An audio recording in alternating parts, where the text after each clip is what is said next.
আসসালামু আলাইকুম everyone, welcome back to my channel Tuntuni's cook hands. আজকে আমি আপনাদের বানিয়ে দেখাবো লতি চিংড়ি। তো এখানে আমাদের লাগছে লতি, আর লাগছে মরিচ ফালি, চিংড়ি মাছ, পেঁয়াজ কুচি, আর এখানে আমি কিছু গুঁড়ো মশলা নিয়েছি। এখানে আমি চিংড়ি মাছের মাথা আর লেজটা বেটে নেব, এটা তরকারিতে দেব। এরপরে আমি এখানে একটা কড়াই নিয়ে নিয়েছি, কড়াইতে কিছুটা তেল দিয়ে দিচ্ছি। এরপর এখানে আমি পেঁয়াজ কুচি দিয়ে নেব। পেঁয়াজটা দিয়ে ভালো করে নেড়ে চেড়ে ততক্ষণ পর্যন্ত ভেজে নেব যতক্ষণ পর্যন্ত পেঁয়াজটা ব্রাউন কালার হয়ে আসছে। আশা করি আপনাদের ভিডিওটা ভালো লাগবে। ভালো লাগলে প্লিজ আমার চ্যানেলটা লাইক, কমেন্ট, শেয়ার এবং সাবস্ক্রাইব করে দিবেন আরও নতুন নতুন ভিডিও পাওয়ার জন্য। এই তো আমি এখানে পেঁয়াজটা দিয়ে দিয়েছি।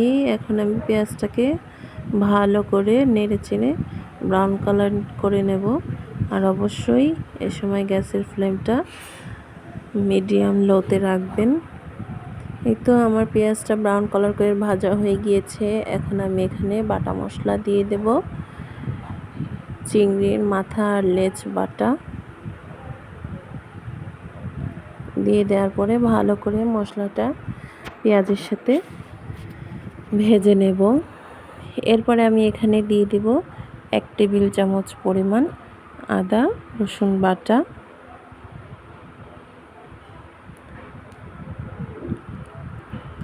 আদা রসুন বাটা দিয়ে দেওয়ার পরে আমি আবার ভালো করে নেড়েচেড়ে কষিয়ে নেব যতক্ষণ না পর্যন্ত কাঁচা গন্ধটা চলে যায়।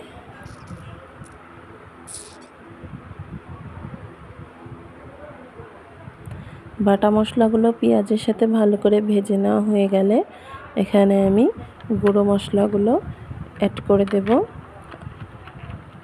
তার আগে কিছুটা পানি দিয়ে দিলাম যাতে মশলাটা পুড়ে না যায়।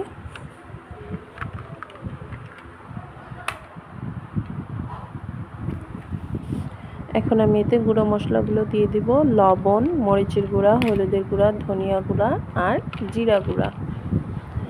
মশলাগুলো দিয়ে ভালো করে নেড়েচেড়ে কষিয়ে নেব ততক্ষণ পর্যন্ত যতক্ষণ না পানিটা শুকিয়ে উপরে তেল উঠে আসছে।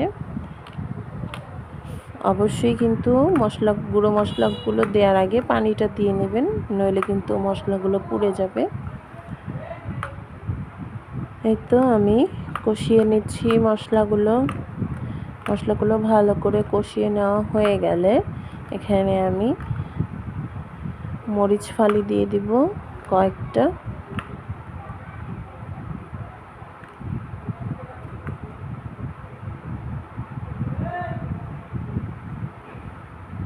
এরপরে আমি দিয়ে দেব এখানে আগে থেকে বেছে ধুয়ে রাখা ছোট চিংড়ি মাছগুলো। এখানে আমি ছোট কচু চিংড়িগুলোই ইউজ করেছি। আপনারা চাইলে এখানে এর চেয়ে আরেকটু বড় সাইজের চিংড়িগুলোও দিতে পারেন। চিংড়িটা দেওয়ার পরে আমি ভালো করে আবার ভেজে নেব চিংড়িগুলো মশলার সাথে। এখানে আমি একটু ঝালের পরিমাণটা বেশি দিয়েছি, আপনারা চাইলে আরও বাড়িয়েও কমিয়ে নিতে পারেন।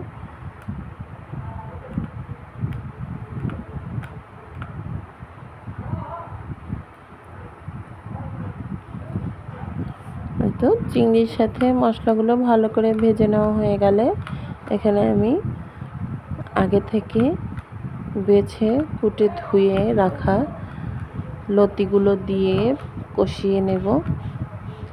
এই লতিগুলো কিন্তু আমার গ্রামের বাড়ির, আমার দেশের বাড়ির থেকে নিয়ে আসা হয়েছে। এই লতিগুলো একদম টাটকা আর ফ্রেশ, ভেজাল মুক্ত। তো লতিগুলো আমি দিয়ে দিলাম। এখন আমি চিংড়ির সাথে ভালো করে লতিগুলো কষিয়ে নেব। আগেই কিন্তু এখানে পানি অ্যাড করতে যাবেন না।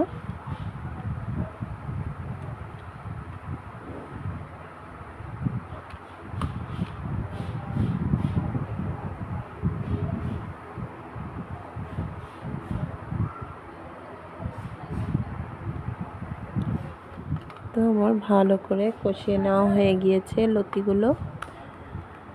এখন আমি এতে কিছুটা পানি অ্যাড করে দেব। অল্প পরিমাণের পানিই দেব, কারণ এটা মাখা মাখা টেক্সচারে নামিয়ে নেব। তো এখানে বেশি পানির প্রয়োজন নেই, যেহেতু এটা গ্রামের লতি, একদম কচি সুন্দর নরম। তো এটা অল্প পানিতেই তাড়াতাড়ি সিদ্ধ হয়ে যাবে। তো আমার পানি দেওয়া হয়ে গিয়েছে। এখন আমি গ্যাসের ফ্লেমটা বাড়িয়ে দেব। তো দেখুন আমার লতিটাও সিদ্ধ হয়ে আসতেছে, পানিটাও শুকিয়ে যাচ্ছে। আশা করি আপনাদের ভালো লাগবে। এভাবে একবার একটু বাসায় রান্না করে দেখবেন, অবশ্যই ভালো লাগবে।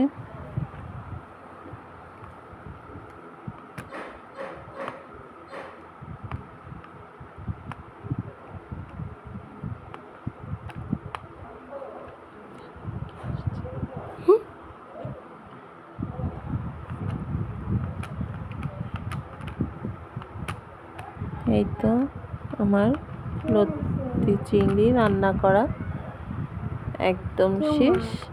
এখন আমি এটা গরম গরম পরিবেশন করে নেব।